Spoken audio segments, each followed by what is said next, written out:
Quem quebrou a merda da geladeira? Eu, mamãe. Ah, é? Por que você fez isso, louca? Porque você quebrou a geladeira. Mas não foi eu, mamãe. Eu ia falar que eu cheguei foi. Ah, não foi você não? O que foi que eu fiz? O que tá acontecendo? Quebraram a bosta da geladeira. Ah, a geladeira? Fui eu. Ah, é mesmo? Então foi você, cão.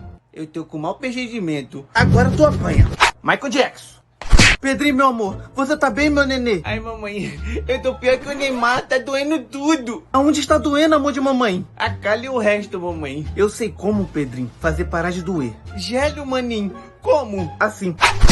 Por que você fez isso, cão? Você tem de ticar na cabeça? Matheus, você é maluco? Não, tipo assim, você por acaso é maluco?